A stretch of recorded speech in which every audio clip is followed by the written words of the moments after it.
Hi అండి, ఈరోజు అయితే నేను చికెన్ పచ్చడి కోసం 2 కిలోల చికెన్ అయితే తీసుకొని కడిగి ఉప్పు పసుపు వేసి ముందుగానైతే నీళ్ళన్నీ పోయేదాకా అయితే ఉడకబెట్టిన. ఇప్పుడైతే ఇదంతా నూనెలో మంచిగా ఫ్రై చేసుకుందాం. ఇదిగో నేనైతే ముందుగా నూనె అయితే పెట్టిన. ఇప్పుడు ఈ నూనెలో ఈ చికెన్ వేసి ఫ్రై చేసుకుందాం. ఇప్పుడైతే నూనెలో ఈ చికెన్ వేస్తున్నా. ఈ చికెన్ అంతా మంచిగా బ్రౌన్ కలర్ వచ్చేదాకా ఫ్రై చేసుకున్నాం.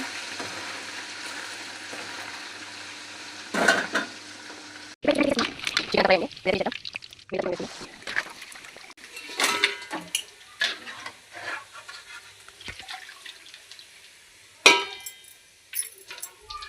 చికెన్ అంతా వేయండి. చికెన్ అంతా తీసినాక అల్లం పేస్ట్ వేసి వేసుకుందాం. పచ్చివాసన వేయాలి, అల్లం పేస్ట్ వేయించుకుందాం. ఇందులోకి ఈ చెంచాతో 3 చెంచాలు అయితే అల్లం పేస్ట్ వేసిన. ఇదంతా వేయించుకున్నాను. ఇప్పుడైతే అల్లం పేస్ట్ కూడా పచ్చివాసన అయితే పోయింది. ఇప్పుడు కరివేపాకు అయితే వేస్తున్నా కొంచెం అంతా, 2-3 రెబ్బలు. ఇప్పుడు గ్యాస్ అయితే ఆపుకొని నూనె అంతా చల్లారనిద్దాం. చల్లారినాక మాలు మసాలా అన్నీ కలిపేసుకుందాం. అయితే మనము అల్లం పేస్ట్ వేసిన నూనె అయితే చల్లారిపోయింది. ఇప్పుడు దీంట్లో మనము ఉప్పు కారం మసాలాలన్నీ కలుపుకుందాం. నేనైతే ఈ గ్లాస్తో 1 గ్లాస్ కారం అయితే పోసుకుంటున్నాను 2 కిలోల చికెన్కి.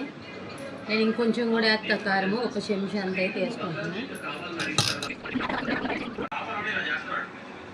ఇప్పుడైతే నేను గరం మసాలా వేసుకుంటాను. అవుతుంది వేయించి పొడి కొట్టుకున్న ఆవాల పిండి 2 చెంచాలు, జీలకర్ర పొడి 1 చెంచా. ఇప్పుడైతే మనం కారం పోసుకున్న గ్లాస్తో ఉప్పు పక్కన నేను సగం గ్లాస్కు తక్కువనే ఉప్పు పోసుకుంటున్నాను. ఇవన్నీ కలుపుకుందాం. నేను కొంచెం అంతా మెంతి పొడి కూడా వేసుకుంటున్నాను. కొంచెం అంటే కొంచెం తోటైతే 1 కప్పు నిమ్మరసం తీసుకున్నా, పట్టినంత అయితే పోసుకుందాం. కొంచెం అంత తీసిన నేను కలిపిన కారం అంతా కూడా ఇప్పుడు నేను వేయించిన చికెన్లు అయితే పోసుకుంటున్నా.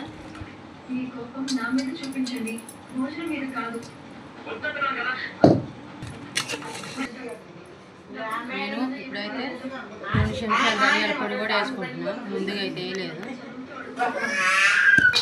ఇది ఆయిల్ కూడా తక్కువైంది. నేను పక్కగా విడిగా కాగబెట్టిన ఆయిల్ కూడా పోసుకుంటున్నా. పచ్చడి అంతా కలిపేసా కదా, ఇంతే పచ్చడి కలుపుకోవటం అయితే చూసింది కదా. ఈ చికెన్ పచ్చడి కానీ మీకు నచ్చితే చూడండి ఎంత బాగా వచ్చిందో.